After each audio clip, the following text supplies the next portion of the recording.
To order now, and we'll have an invocation. Who's doing invocation?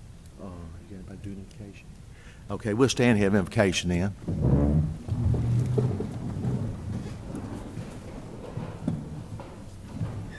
Most gracious Father, we just thank you tonight. We have the privilege to gather here for the county and try to make some decisions and get some new information that the Board of Supervisors may need. Father, we also thank you for giving us a privilege to work in this county to help the students and help the faculty and help the taxpayer of this county, Father. Father, we just ask you to be in our meeting, guide and direct us. May we make decisions pleasing to thee. These things we ask in thy name. Amen. Amen. I'd like to call the attendance roll call for the Board of Supervisors, please. Present. Present. Present. Present. Present. Thank you. Okay. You call your side. Like to call the Halifax County School Board to order and to do a roll call.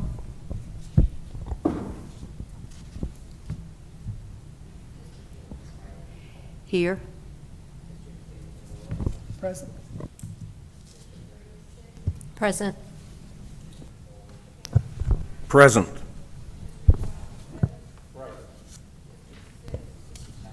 Here.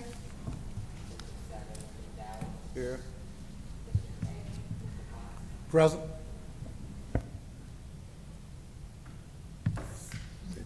Okay, now the purpose of this meeting, joint meeting, the supervisors were invited by the school board to have this meeting with them tonight to have a joint effort in understanding the presentation for the new high school, for the presentation, discussion, and some possible action related to the high school construction project.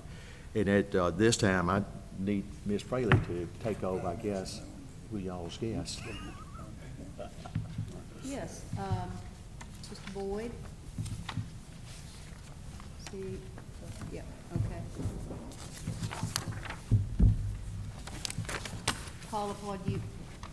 Call upon you, Mr. Boyd, to lead your delegation up for your presentation to both boards.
As we're getting this technology hooked up, I want to thank the school board for inviting us here to present.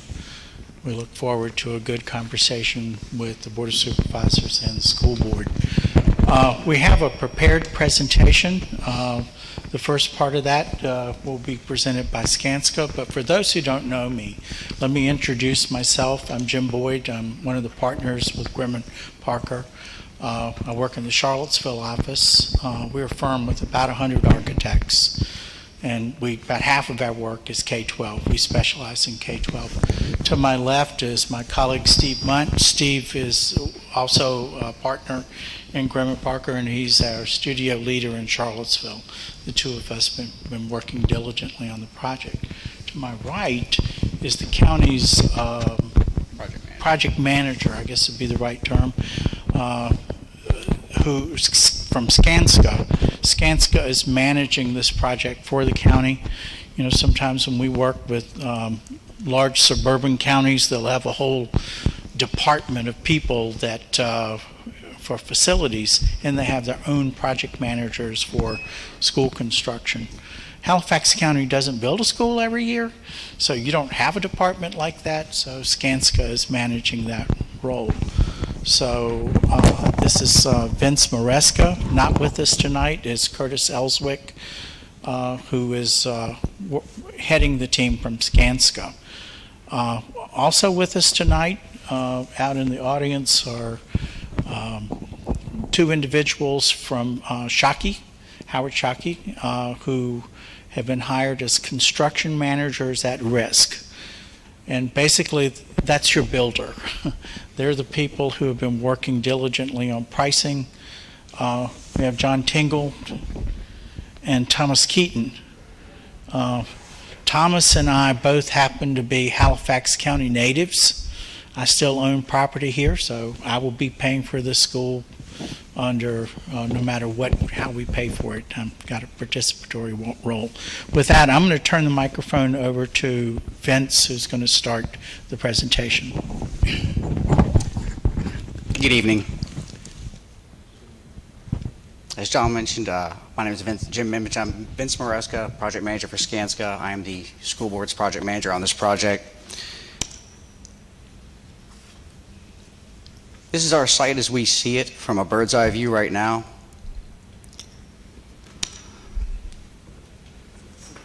Can we put the slides in the same order that we had in the last one, where you all have the introduction and we talk, then you have two more slides in the middle, and then three slides at the end. Oh, well then I'll just turn this over to you then. Well, I don't think there's a person in the room who doesn't know where the site is. We're all very familiar with that. This shows your existing high school. To the left of the site is the Powell property that was recently purchased. This shows the topography on the site. Topography is a big deal on this site. You would think everything in Halifax County would be flat, but it's not.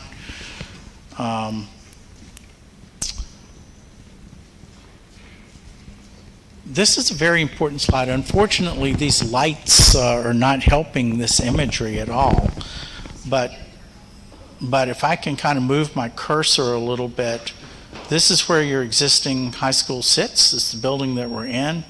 And these little blue trails running across here, we found the original topographic drawings that were of the survey of the site before this building was constructed. And what they tell us is where there's water on the site. Water flows downhill. You don't need to be a hydrologist to understand that. We all get that. We've all heard the stories that there are a lot of springs under this building. While I was doing a little bit of research with teachers, I spoke with a former teacher who says, no, there are 23 springs on that site. But it's not true. We know that there's one of these blue lines that runs right here. I think this particular diagram was an early diagram of the school. It doesn't show the CTE site, but the wing, but right over in this area, that water flows actually under a part of your building. And then this second trail, starting back up in here, merges with another one in this direction, and that's about where the traffic circle is. So we're trying to stay out of the water, and to know how to do that, you have to know where the water is. This drawing maybe is a little bit more relevant. We know that when this building was constructed, we know a lot about it. We have the construction drawings. You can see that out here in the CTE wing, not only does water run underneath it, but the brown area shows where the deepest ravines were in the original building before they built it. So those were the areas that got the greatest fill. And no surprise that you have some cracking issues back in this area. We cannot find anything in the original construction drawings to show where piles or caissons or geopiers were used to get down to these bearing points. It appears as if they filled it in with dirt, tamped it down, called it a day, and moved on. That's not a procedure we would recommend. So we've done a whole lot since we were brought on board in April. We know a lot about this site because we had participated on one of the PPEA teams. So we know that you've all been talking about this school for a long time. When we started in April, we did a number of engagement sessions with individuals in the school system and the community. We met with who was then principal, Mike Lewis, who was just here a few minutes ago. We met with the assistant principals, the athletics director. We met with the CTE director. We did 2 meetings with the faculty so that we could talk to teachers about what's working for them and what's not working for them. We had some other on-site meetings with PE, the junior ROTC program, music, library, special ed. Spent a lot of time talking about special ed and the specifics of what is working here and what we really want to see in the new school. We also did an online survey that 350 people responded to, which included some faculty and parents. We talked to students, which was a very interesting group, very bright kids. We talked with law enforcement, fire chief, the chief of the town police, because we wanted to get their perspective on security. We know security in this building has been an issue. We wanted to be sure we got that right going ahead. We also talked to the Southern Virginia Higher Ed Center and to the food service folks. So we covered a whole lot of territory, learning about what's working and what's not working. So when we start a project, we also went back and studied your existing building and tried to assess how much square footage different areas were using, to see which ones were excessive and which ones really didn't have enough. There weren't many of those. But then we developed what we call a program. A program is a written description of all of the activities that will occur in a building. So we looked at your class schedule to determine what you're teaching now and how many teaching spaces you're actually using. And then from that, we were able to develop this written program. This is actually looking at how many classes and what the capacity is and projecting the square footage. And these pieces to the side that you see, these are actually snippets from our actual program. The program, if you're building a new building on a new site, typically helps project how many square feet you will need. These are actually just the sizes of the individual rooms, but then you use a grossing factor to predict how much square footage is appropriate. And the building that we're in right now is a whole lot bigger than what you need. We're quite sure of that. So as we got to the end of the spatial program, this told us that we need a building of about 255,000 square feet.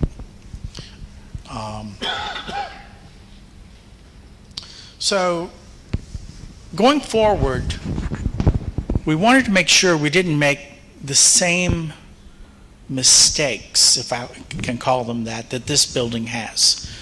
So you know a lot of these things already. Of course, it's a big building, 320,000 square feet. One of the documents, construction documents, has a larger number than that. We didn't carefully measure that out, but we're in that range. You have a lot of classrooms that are too small. So if you have a class with 28 students, you have to find another room. You have a lot of corridors, as you can see in the diagram on the right side.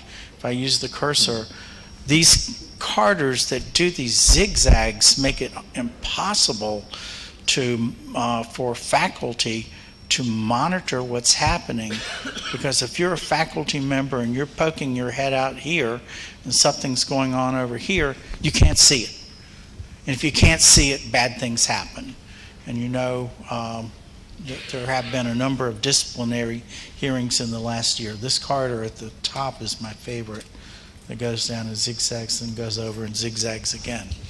Very difficult to maintain peace. The corridors are very narrow. We're in a building that has no sprinkler system, so when that happens, by code, you have to divide the building into smaller buildings, so you have lots of firewalls with doors in the corridor and very narrow corridors. They're 8 feet is, I think, the widest in the building, and they go down to 6 feet. Stairwells are enclosed, very hard to supervise. They all have a partition in the middle, which means that there's always somebody on the other side of the wall. Way too many entry points. We can argue about what constitutes an entry point, but they're 50-some. So I've heard 53, I've heard 55, but it's a lot. And every place you have a way to get in and out is a way for somebody who's not supposed to be in school to get in, or for somebody who's supposed to be in school to sneak out. It makes it challenging for the staff. You do not have enough toilets in this building. They're located in sometimes odd places, remote. This is very challenging for the faculty who may be between classes or trying to access a toilet, and they have a bit of a hike. Water intrusion problems and mold. This room we're in, the orchestra pit is flooded. While we were talking, was it 2 weeks ago, Steve, with the music instructor, new music instructor who's doing a fabulous job. People are signing up for band again. I'm very excited about that. But he pointed to a place in the floor, and he says, well, that's where the water comes in. He says it comes in right here, and it goes out over there. You have water infusion on the lower level in the auxiliary gym. You have a lot of water that comes in the building, and just looking at that underground stream map, we know we have a very high water table. If it rains enough, water goes to the place that of least resistance, and unfortunately for this building, a lot of that is inside. And lack of daylight. You have a lot of classrooms that do not have any windows, and the classrooms that do have windows have small windows generally in the corner, so that is not a desirable circumstance. So we're trying to avoid those things with the new building. So just more images of these corridors. I guess this one probably is the best for view, but that problem occurs all over the building. So when we started exploring solutions, of course we're working from the Powell property. I'm not going to go through all of these, but this is the original meets and bounds of the Powell property. We looked at a lot of different solutions. I think it's 12, maybe 13, but we're in that kind of number of completely different parties, each one testing this program on the site. And we came up with, and we studied them also in three-dimensional modeling. And some of the positioning of the building came from comments about the visibility of the school. I think one school board member says if you're going to spend $100 million building a building, by golly, the taxpayers should be able to see it when they drive down Old Halifax Road. So we actually moved the building from some of the early places we were considering based upon that view from Old Halifax Road. So with that, I'm going to turn the mic over to Steve Munt, and Steve's going to start walking you through the solutions. These were some of the final ones that we talked about, and we finally ended up settling in on this one. So Steve? Thanks, Jim, and thanks to all of you for giving us this opportunity. I'm going to offer one more bit of introduction about myself, and that is that I do not have any experience performing on stage. So if I begin to walk backwards towards the orchestra pit, don't think you're going to hurt my feelings if you yell out a warning. I may just keep a hand on this at all times just to make sure I don't wander too far. But yeah, but as Jim was just saying, we were narrowing down in that last slide, moving from a lot of different schemes to narrow it down. This is like the last four. We're looking at all sort of variations on a theme to arrive at the plan that we presented to the board just a few weeks ago, that we had down around 250,000 square feet. That program that we shared, showed we needed to be in the 255. We were trying to be really lean and efficient, and we had a plan here that was just right at 250, maybe a little bit over. Essentially, I don't have a pointer with me, but the main entrance is right there at the top in the sort of rose-colored area where your administrative areas are, and then the V out to the right, that is the academic wing, where most of your core classrooms and a lot of your business and marketing and some of the CTE spaces are. The large yellow space right there in the center, that's the dining room. The green space just below it is the kitchen. The dining room is centrally located to where it's easy to get to from the main entrance, but it also serves as a pre-function space for functions that happen in the auditorium, which is the light blue zone at the top of your screen. You've got the large auditorium there and the various arts spaces circling around the top of that. And then the big orange space there to the left of the cafeteria is your gymnasium. And in this plan, this is a two-story gymnasium, so what you're seeing there is the ground floor. That main gym is large enough to have 2 basketball courts in it. There's an extra elevator. There's one elevator over there in the V-shaped academic wing, but there's a second elevator right there at the gymnasium, rather, to get up to the second floor of where there are additional stands. All the way on the left then is your large auxiliary gym space, and the orange spaces running across the bottom of the diagram are various locker rooms and support spaces for PE. The purple zone that sits on top of the gymnasium, those are all your CTE spaces that require outside yards, for instance, horticulture, the automotive lab, building trades, that sort of thing. So moving up to the second floor,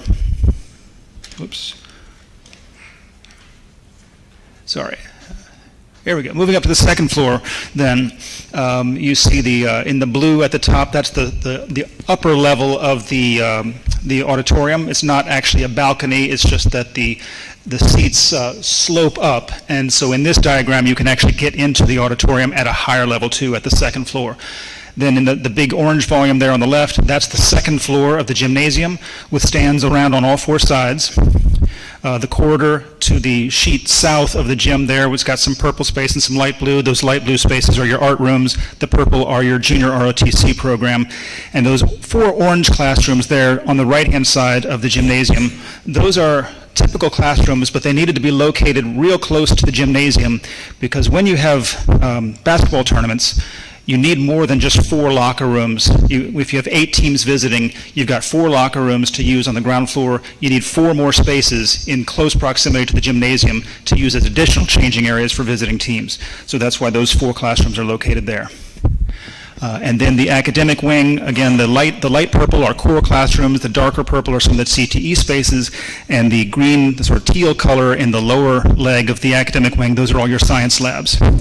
Now, in this particular scheme, the academic wing, one of the 2 legs is 3 stories and the other leg is 2 stories. As you can see here in this final diagram, that's a lot of core classrooms up there on the 3rd floor of the academic wing, and that's where it is proposed that the 9th grade academy be located.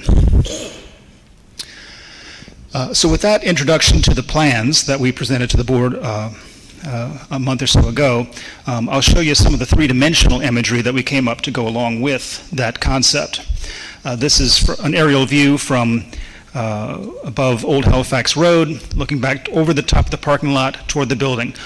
All those large athletics fields you see there on the left-hand side of the image, that is the future phase, phase 2.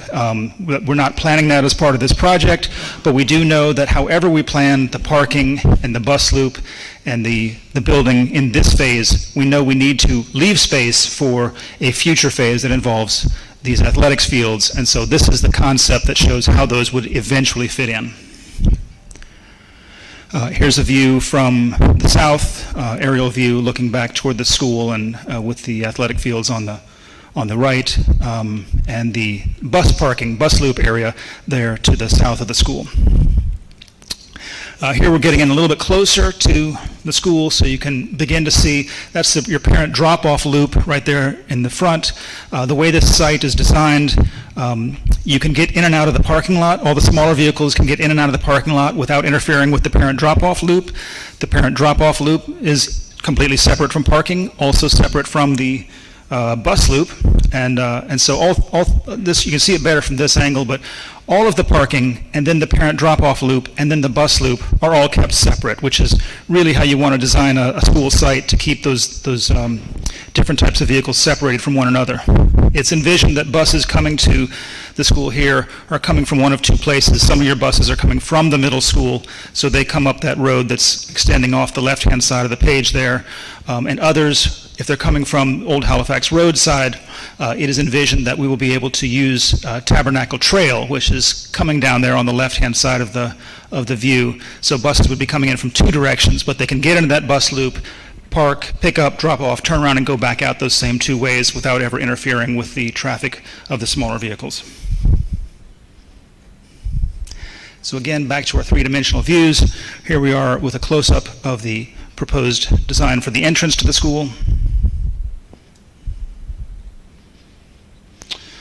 And then here's a view looking toward the V-shaped academic wing, which, as I mentioned before, the one on the right is 3 stories. The leg on the left is a 2-story leg. There's a proposed outdoor learning space there, and some sidewalks and landscaping. And then this is from the bus loop side, obviously, looking back toward the dining room.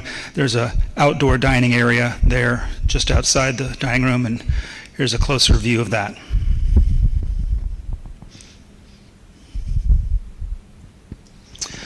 So that is where we were about a month or so ago, and at that point we started. Yes, sir. May I ask a question? Sure. I heard you saying about all those 4 classes where they're going to be staged at. How about our special needs kids? Sure. Yeah. They're going to be on the first floor? On the first floor. Yep. Okay, because we have wheelchair kids Yes, sir. and not be on the second floor. That's right. Yeah, so, oops, went one slide too far. So if you look at the upper leg there, the on the right-hand side, some of those core classrooms right there, the 3 that poke out a little bit from the rest of them, those are the special ed life skills space. You have the 3 special ed classrooms, but also you have a special ed examination room, those 2 littler rooms that are inset into the 3. One of those is an exam room, and one of those is a toilet specifically for the special ed program. Can I tag on to that? We also graded the site in such a way that from the bus parking lot, there's a gentle grade up to that rear entry. So no steep ramps and no steps. A lot of those kids are in wheelchairs, so they're very near that. They're also near the nurse. So which are 2 things they need quite often. So they have an easy trip out to the bus area. If you had some of the short buses, which a lot of those kids, there's space back there for the short buses to park on. So. Okay, thank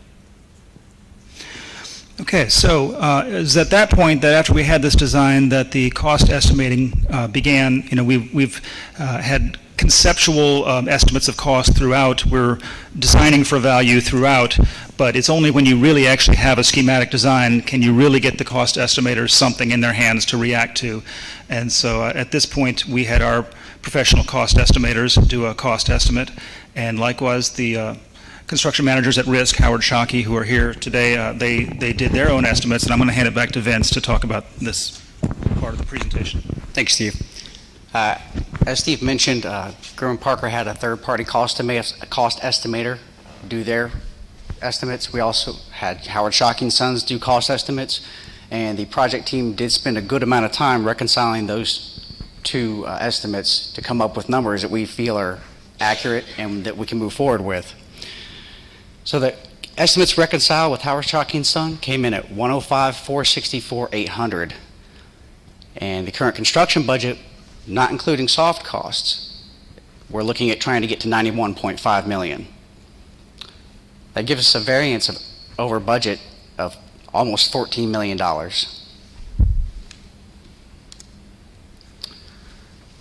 The current total project budget, as I said, the construction budget is $91.5 million. And that does not include demolition of this existing building. The other project costs were soft costs, everything else that we need to make this happen, about $17.5 million for a total project budget of the $109 million that we know that we were trying to work with here. Current funding sources, as we understand it, you have VPSA bonds out for 105, and the school district is going to put in another $4 million, and that's where we get our 109 from. Again, I said this does not include the demolition of the existing school, which we are going off of an estimate from another contractor that we got, I believe, at the beginning of the year, maybe, or end of last year, and that was about $2.5 million. So our total estimated overage, adding that back in, is $16.5 million.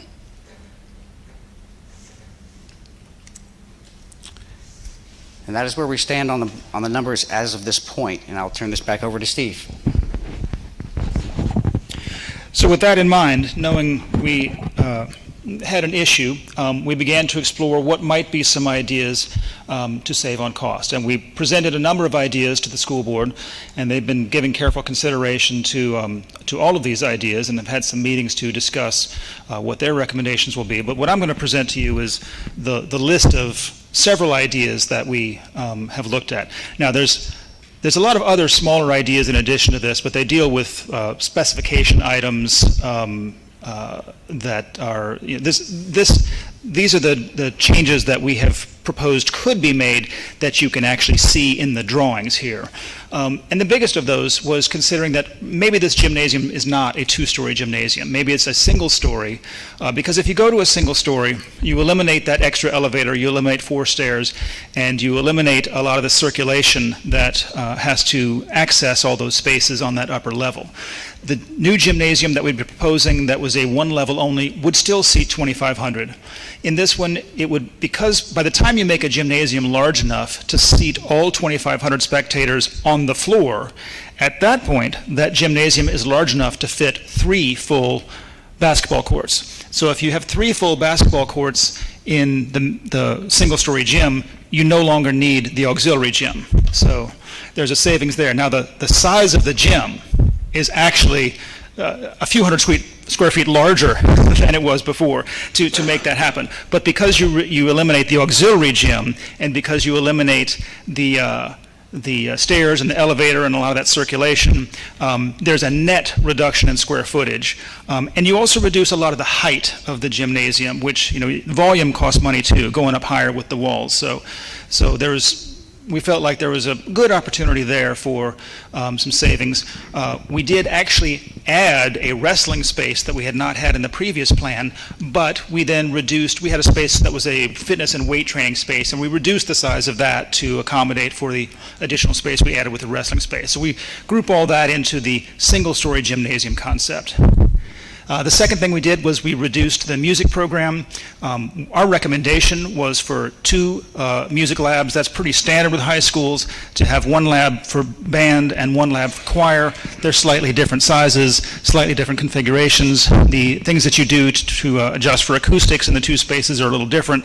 So we normally recommend that you have 2 spaces, but in your high school currently you do only have 1. And so we said this might be a possibility to make a reduction. And so in the drawings that you're about to see, there's only 1 large music lab. We did increase the number and size of some of the smaller practice rooms where the band teacher can then send groups of students to practice in some sound isolated rooms.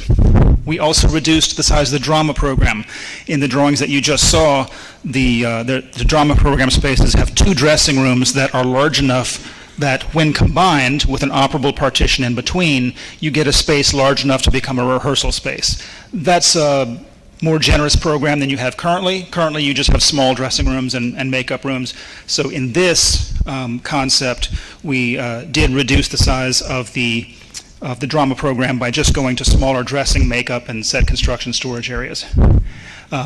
Then we discussed the possibility of reducing the automotive program. We originally had 6 bays in there, which you do currently have. You have 3 roll-up doors, and each door leads to 2 spaces for cars. But in this drawing, we reduced to 4 bays.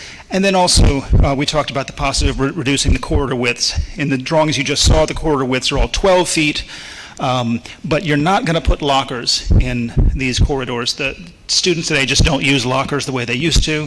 So what you would have instead is some smaller zones where the lockers would be grouped, and you're only be providing lockers for about 100 to 200. That is actually a fact in both concepts, the one we just showed you and the value engineered ideas, that you just don't need lockers for every single student.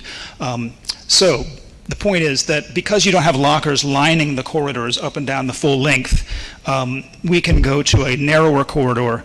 The overwhelming majority of the corridors you have in this building today are 8 feet. A few of them actually narrow down to 6 feet.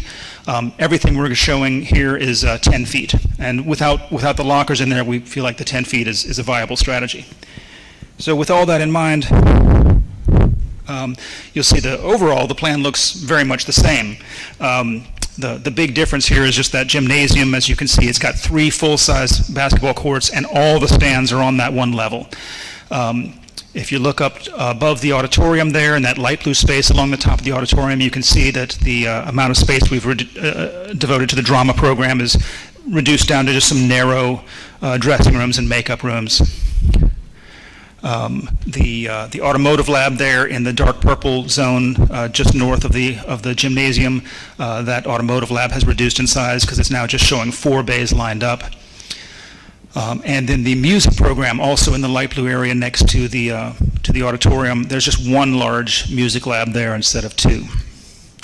The higher floors look very similar. The second floor looks very much like the one that you saw before, but the big difference is that because we eliminated all those classrooms that were wrapping around the top of the gymnasium in the previous diagram, because we don't have a second floor in that part of the building anymore, we had to move those classrooms to the 3rd floor. So at this time now, both of the legs of the academic wing are 3-story legs. So in this one, all the science has moved there to the top. That's the teal classrooms you see in the lower leg. That's your science labs, and the 9th grade academy is still in the upper one.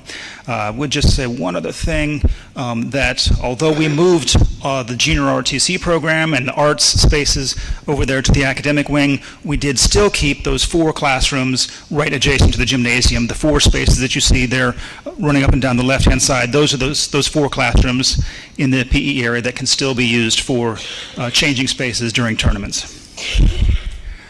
But with all of these changes, each one of these individually has cost implications, and Vince will be going through those with you in a minute.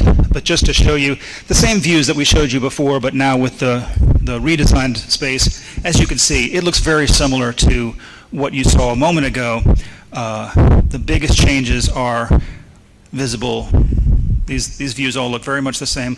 This is one of the places where you notice a big change. Now you see both of the legs of the academic portion of the building are 3-story. And looking here, you see that large volume there on the left-hand side. That's the gymnasium. And as you can see, the spaces that wrap around the gymnasium are now just 1 story because you no longer have 2 stories in that side of the building.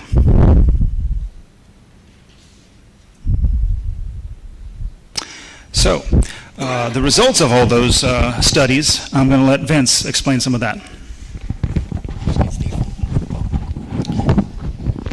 So putting $1 worth all these options that we have, all these value engineering options.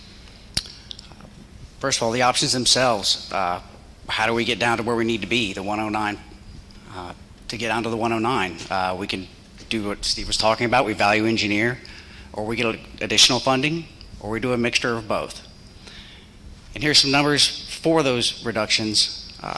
Reconfiguring the gym from 2 stories down to 1 story, doing away with the elevator, this 2 extra stairs. We're thinking that would be around $3 million. Reducing the width of the hallways, another $750,000. Reducing the music and drama spaces, about $450,000. Some other things that we were talking about and considering. Steve mentioned the 2 automotive bays going down from 6 to 4. That yields about $280,000. And there are some other very smaller changes that we can do, maybe replace glass, not have so much glass in the building, but that's really just, those options are a drop in the bucket of where we're trying to get at. That's why we were not presenting them here for you today.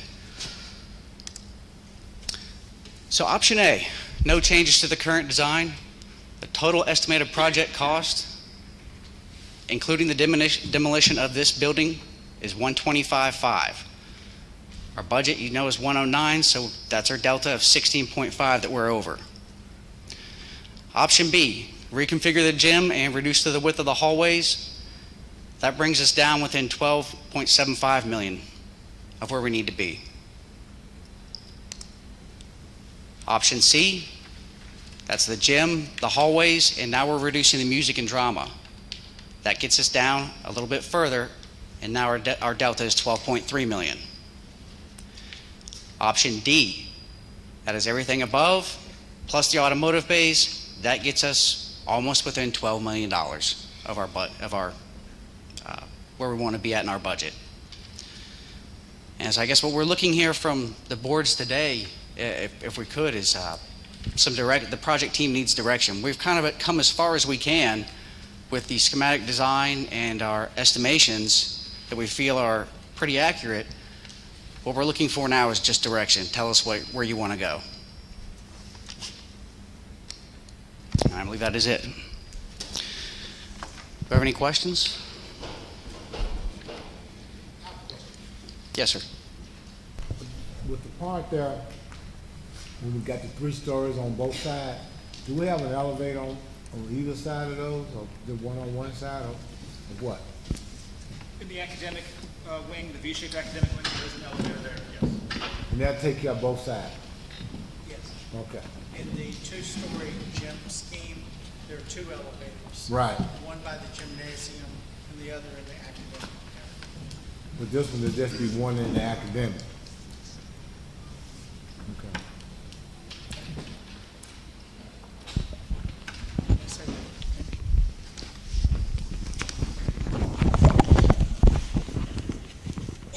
We're shooting for an opening. I have one more question. Yes, sir. Where did you get these cost estimates from?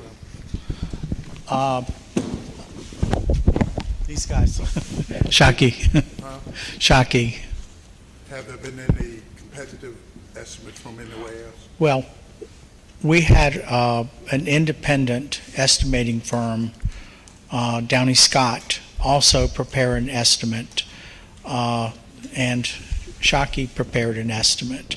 And the 2 groups of estimators, we had a video meeting, a Zoom meeting, where we went through the numbers and reconciled the differences between the 2. And some adjustments were made as a result of that. So the 2 estimators got to talk about, well, I see it this way and you see it that way. What's the difference? So we feel confident that the reconciled estimate, and this is a schematic estimate, this is not a bid, but it is the best that professionals can do at this particular point in time. But I did want to say that we're shooting for an opening in the fall of 2025. You've all been to the grocery store, bought something, or tried to buy something and find out it wasn't there. And you know what's happened to cost in the last year. The escalation's been about $1 million a month. And just let that sink in. Right now, what Grimm and Parker needs to know is which of these 2 directions, the 1-story gymnasium or the 2-story gymnasium, which one do we wish to pursue? We're at a fork in the road and there's no reverse. There is a reverse, but then we have to redo everything that we've already done, and we don't meet the 2025 opening. So, not trying to threaten you or force you, but it is where we are. So if tonight when we leave here, we have an understanding of whether we're building a 1-story gymnasium or a 2-story gymnasium, those changes are so big that we can't, it's not like adjusting how many bays in the automotive area.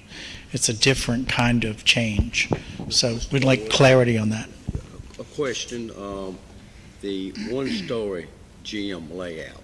Yes, I sir. noticed in looking at it on the screen, it showed like running lanes around it. Is that an indoor track that they get when they go to a one-story? Well, there are some guidelines on how big a gym has to be for an official indoor track.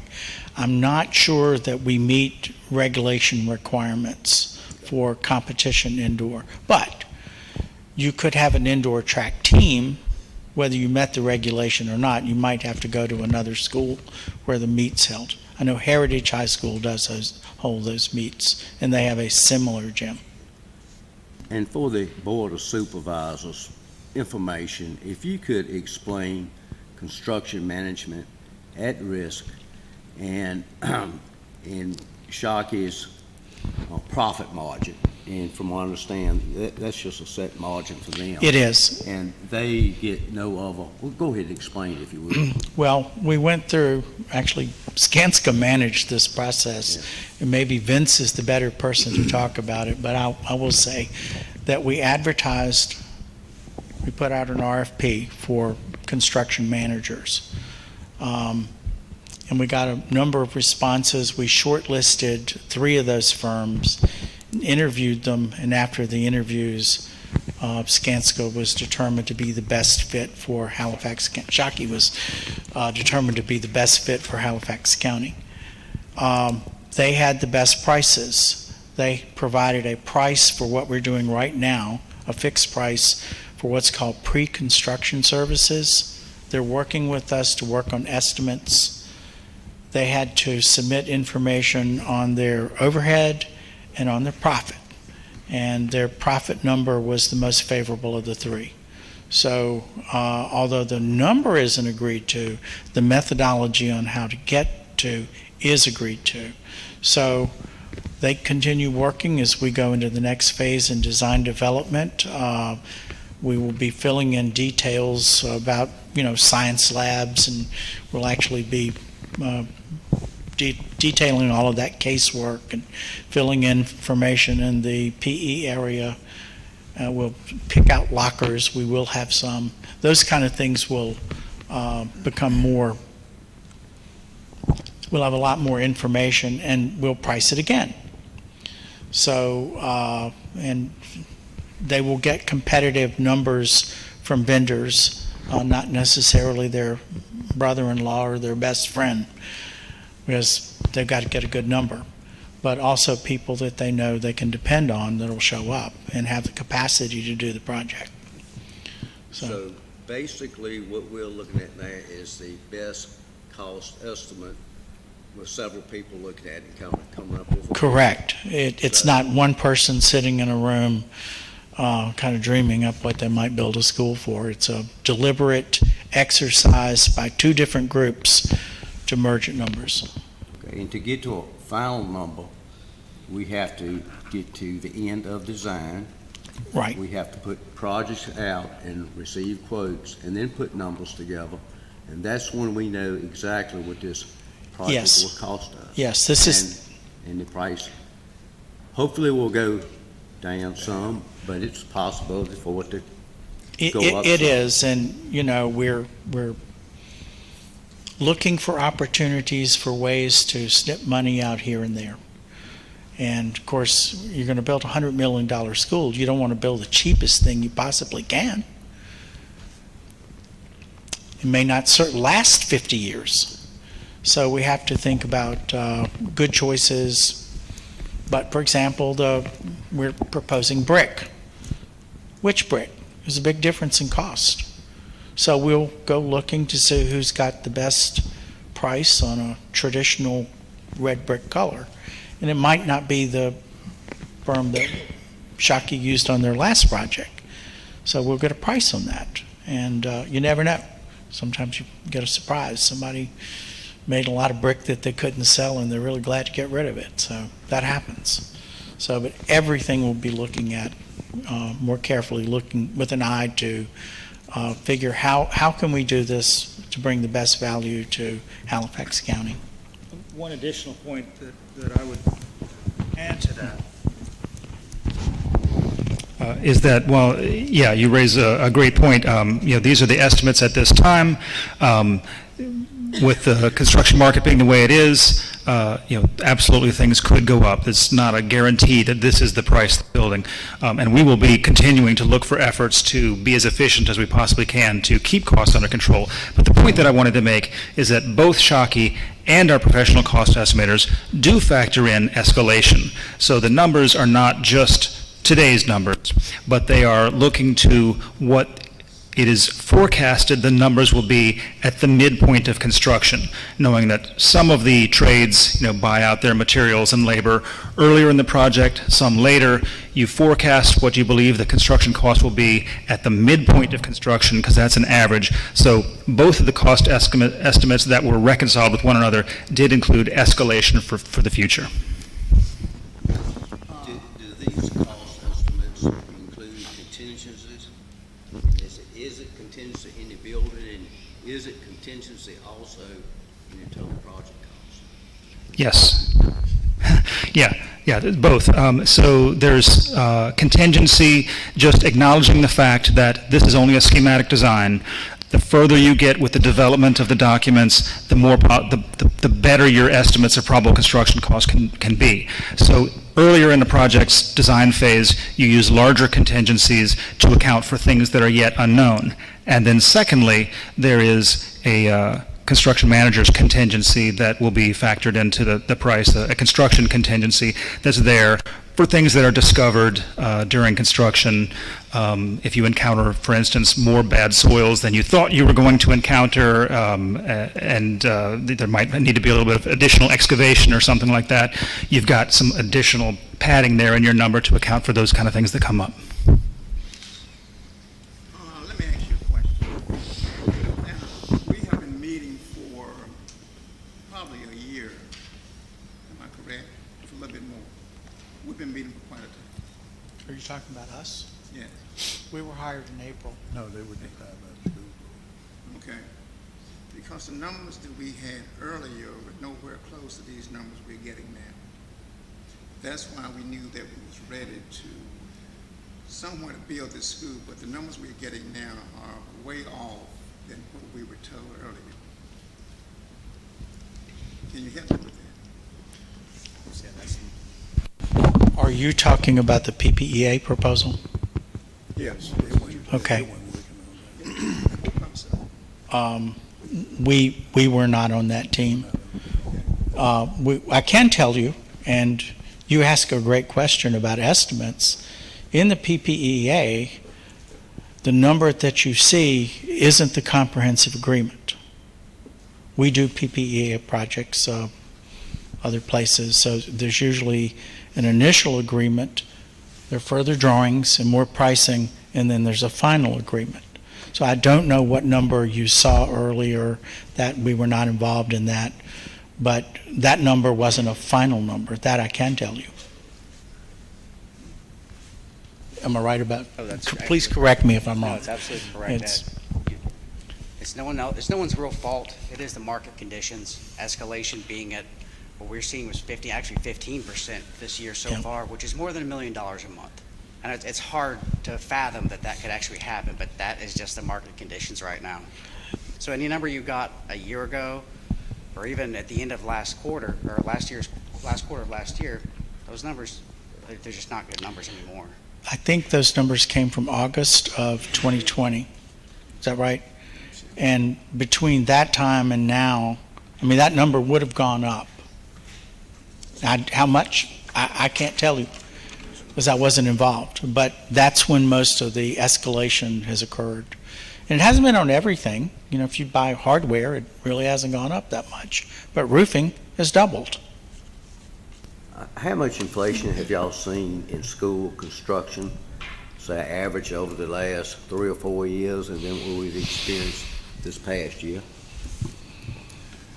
We have seen cost as high as $435 a square foot.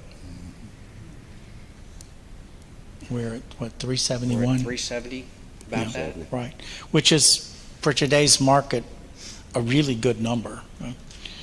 That's good. Jim, would you like me to add to that some? I know we're currently working on a project up in Northern Virginia. We bid about 2 months ago. Loudoun County had significant increases that they saw on their budget. Stafford County as well. Brunswick County just had an elementary school, middle school that has got some budget concerns, but certainly exceeded what they were expecting that school to come in. So it's a problem in the Commonwealth that we've seen with school buildings. So I feel like with our team that we certainly have scrutinized. With our estimate, we certainly reached out to the sub-community to get input, from some of the local subs around here for the major trades to see where the trends are. So we're aware that there's going to be future escalation, but we've easily seen the 15% since December of last year. Vince, I know you're managing a project in Buckingham County, which is a middle school, is that right? No, What is it? no, I did Mecklenburg. Mecklenburg. Mecklenburg's high school. Okay, well, but you're aware of the Buckingham project? I'm also aware. And that was budgeted at what number? Buckingham, I can't remember that number specifically. I know it came in about 15 or 20 million over what the Brunswick revenues- job, I think, came in about 30 million. Brunswick, okay. Brunswick job, It was about they 30 had million, but an ideal budget of around 45, maybe 50 million. The cost estimates came in, I think, 76 million. So they have larger budget concerns than we do right now. It's unfortunate, but it is where we are, so.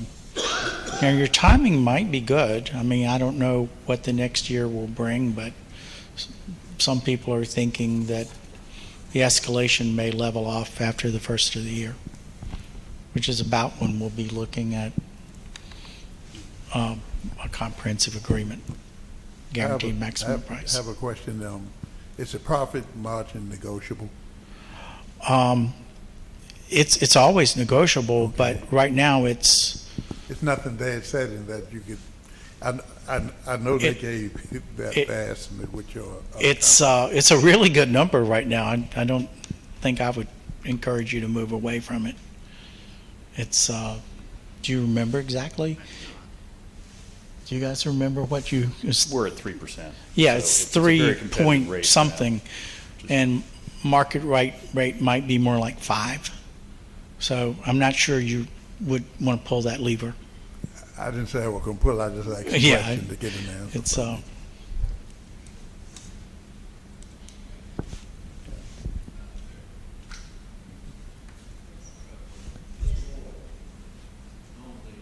Indoor track. If we decided not to do the indoor track, what would be the savings there? You mean if versus we, the two-story gym? if 1 story versus 2 story? The number in the presentation, I think, was $3 million. Okay, but as far as doing away with the track, it's not a regulation track. So what would be the savings if we didn't do this? Well, what's driving the size of the gym is the desire to seat enough people that you could host a regional basketball tournament. So the gym located just over the way. I don't think that's the question he's asking. Oh, go ahead then. So the track is just lines on the surface, and whether you line a play surface for basketball or volleyball or track, there's no difference in cost there. It's just a matter of how you lay out the game lines. What could have an implication, for instance, is we have looked at, is the entire gym a hardwood floor, a sprung hardwood floor? That's very costly. One of the things that we could possibly do to save cost is that perhaps only that center court, the actual competition court, is a sprung hardwood floor, and everything around that is a rubberized gym floor, similar to what they have at Heritage. They have just the hardwood right in the center and the rubberized floor, but the actual, showing the track lanes does not add cost. Okay. But you're talking about doing just the center court. How much savings would we have there if we done the rubberized track? I mean, the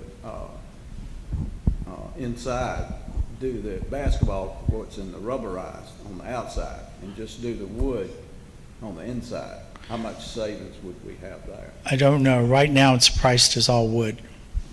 Okay. I know that's going to be pretty But that's, you know, when you're looking to find money, that's a place where one might consider that. Okay. Thank you. I've got one question for the school board.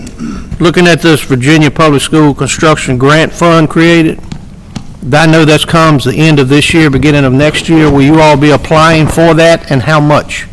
And if so, that if you can get 10% of whatever the total cost is, 20 to 30 million, what would you all do with that funding?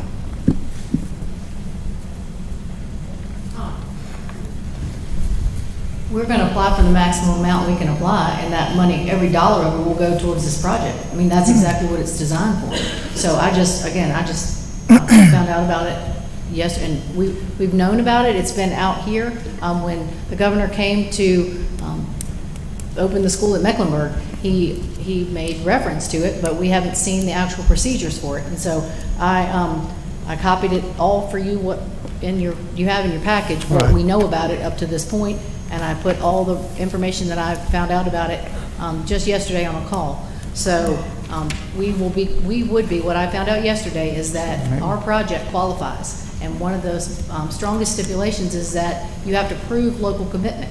And when I told the man at the Virginia Department of Education that you all had already sold $105 million in bonds already, he said, oh, you all have proven local commitment. And so each project is eligible for up to 30% of the project cost with the matching local funds. We're already there. So we would, because it is a competitive grant, however, they wouldn't guarantee, you know, every dollar of that, but we would get, it depends on how many localities apply for that grant, but we're going to apply for every dollar. So whatever number we decide on is our project cost, we would apply for 30% of it. And we would get, you know, we have a strong application. I'm not going to say that he told me we would get it. He did not. He said we have a very strong application based on our local composite index, based on the fact that we have already sold the bonds, and we meet all the criteria for the project. And so it stands to reason that we would get some portion up to 30% of our project. So, and that every dollar of that would go to fund this project, so we could close the gap, and then potentially, you know, one idea is that we would potentially be able to do the athletic fields if we have enough to fund this project. Maybe, you know, maybe yes, maybe then that. I don't know. We could all decide, because again, this is a community project. I think what I was just trying to clarify, I see it can be used for renovations as well, and I didn't know about what's going to happen with the elementary schools. You know, so that's why I questioned, was it going to be used for that or this project? I think it has to be per project. The way I understood in my conversation, that I think we could potentially write a separate grant if we wanted to do something else. I think it has to be, we could write another grant, school construction grant for another project. But I think we would be eligible for 30% of this particular project. If we all wanted to come together and talk about, okay, we'd also like to do something related to the elementary schools, we could write another grant and try to get another piece of that $450 million. The money has already been allocated. It is sitting there. They can't take it back. It's already been allocated. They have to divvy it out to the school divisions. So we could get 30% of it for this project, and then we could go back and say, hey, can we get 30% of another project? But I really would not like to see this project die, and so I was really focused on this one. Right, and I tell you what, you hit the nail on the head when you said athletic facilities, because we definitely need a major upgrade on those. We're going to have a pretty new school and a stadium that we can't even hold a playoff game in. You know, so thank you for saying athletic facility. Since you brought that up, I didn't think this was going to come up tonight, but this is just hypothetical here. We can't slow this project down now and wait until August to get the money next year, August or June, July, August of next year. Would the school board be willing to commit, this is hypothetical, it's not final, to replacing whatever the board may authorize now of the money spent, should they get that grant? because we need to go on with this project now. I mean, that's the whole point. Well, I just wanted an answer for the public. That's the whole point, and this is to go along with this project.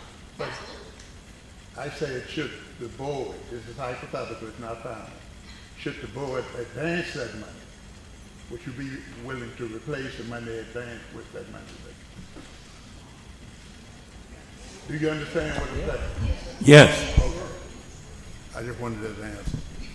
It has to. It doesn't have to be unless you commit to it. But in the board, because the board doesn't have to advance the money. I just wanted this for the board's sake, to know that that money will be replaced should it be advanced for this project. We're excited about that. We're Okay. excited. Okay. It's like, Yep. yes. You know what I'm saying. I know. Yeah.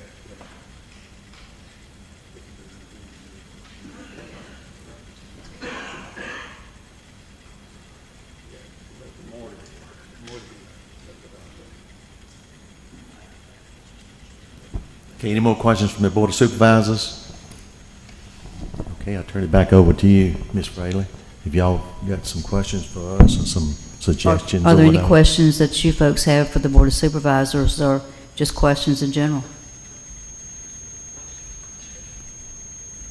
Does it appear so, Mr. Short? I would Oh, like to. I'm sorry. Go ahead. Didn't see you.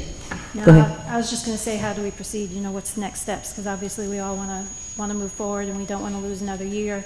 I'd say we've been doing our best to cut costs as much as possible, but obviously it is above the original budget.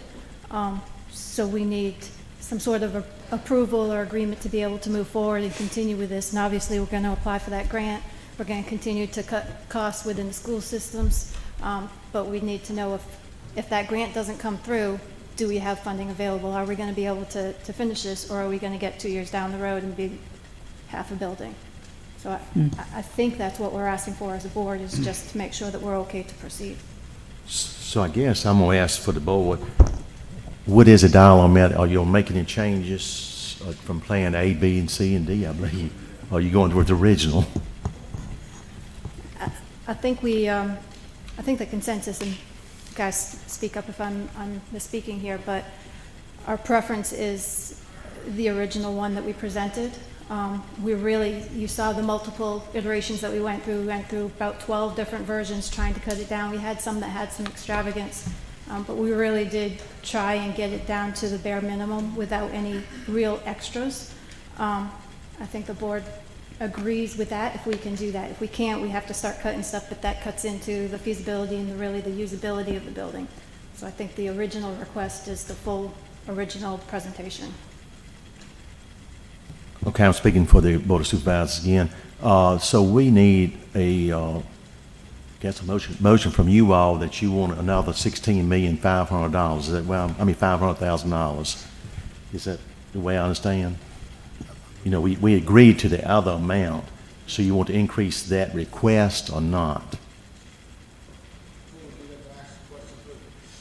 Make sure we understand this, that we're talking about keeping the gym like it was, but we're also talking about cutting the bays.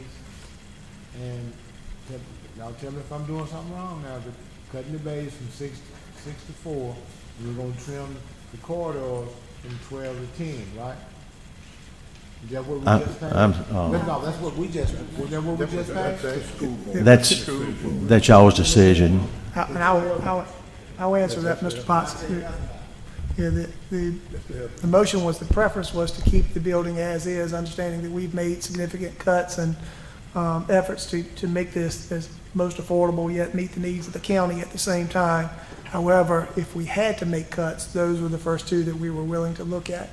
But the desire was to keep the building as presented, understanding that we've cut nearly 80,000 square foot and going through 12 plus, I guess, revisions, trying to get to that number, square footage number. So I would make So that what- motion to request additional $16.5 million to complete the high school project. I think that motion should include that any money that we receive from that grant should be turned back over to the county. I'm agree with that. I agree with that. Yeah, so I amend the motion to be, No, I'm talking about us, I'm talking about them, is that all right? We put that in there to make sure. no, they don't want it back. No, y'all don't want it back, right? Yeah, so Okay. amended the motion is requesting 16.5 You all just million. put in your motions of how you want to handle it and Right. pass it on to us, and we'll decide whether to approve it or not. There you go. Right. There you Okay. go. All right, so the amended motion is requesting 16.5 million in addition to the original 105. And if we receive additional grants through, or additional funds through a grant, that extra would be given back to the Board of Supervisors. Any discussion about that?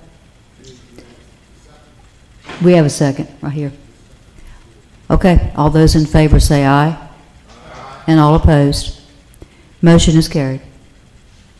Can I request your secretary to send the Board of Supervisors a letter to that motion so we can discuss it at our Monday night's meeting? No discussion will be done tonight on no decision. And hopefully we can get, and it might not be passed Monday night, I don't know. But we got to have a closed session and come to a close and decide for your requests. Can I make this request of the superintendent? Could you give me some more information on that grant program that you're talking about?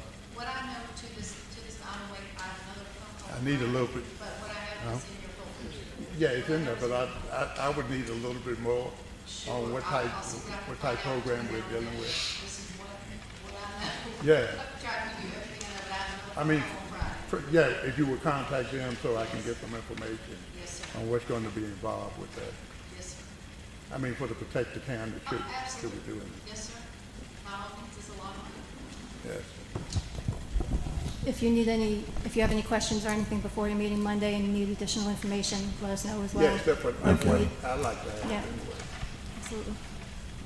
Just make sure you forward that letter to the administration Yeah. office so they'll have it there and they'll send it to us, hopefully in our package if you can get it by tomorrow. I expect the packages will go out tomorrow, won't they? So, well, we can do a special delivery or something like that. But we do need 3 days supposedly to look at all the stuff. Okay, any more questions for the Board of Supervisors? Okay, do I hear a motion from the Board of Supervisors that we adjourn? Second. Motion been made and second. All in favor say aye. All opposed? Okay. Do I hear a motion to adjourn from the Board of Supervisors?